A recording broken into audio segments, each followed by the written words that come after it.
All right, Louisiana, severe weather still possible on Thursday, January 30th. Let's talk about the threat, the timing, and what to expect as these storms start to enter the state. I want to start off by taking a look at our larger scale severe weather setup. And yes, I am a meteorologist. I've combed through this forecast. I've combed through the data. This is a look at our overall big picture weather setup here. And what this tells us is that generally this environment would be conducive for severe weather or favorable for it, and that we could see supercell storms, which could even mean some tornadoes. The big thing to note here is while this does look impressive on the larger scale, one big thing that we're lacking is an ample amount of storm energy. So what exactly does that mean as these storms start to roll through?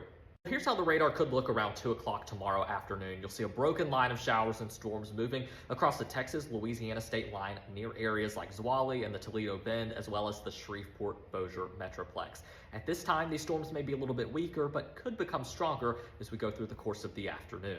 Then by 5 p.m., you notice these storms moving through areas like Ruston, Natchitoches, and just moving to the west of Lake Charles there along the I-10 corridor.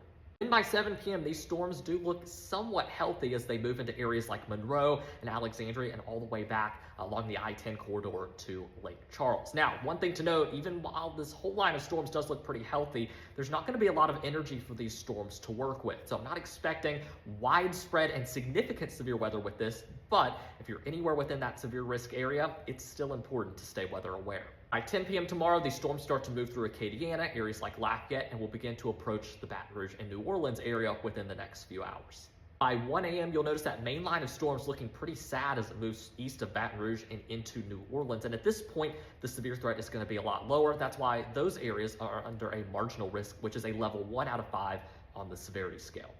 Now, as far as primary impacts go, damaging winds is going to be number 1, and an isolated tornado or two will be the second primary impact. You see there the rotation potential across Louisiana Thursday afternoon is low, but overall, it's not zero. Make sure to stay tuned for the latest updates and also check in with your local meteorologist for the specific severe weather updates for your area.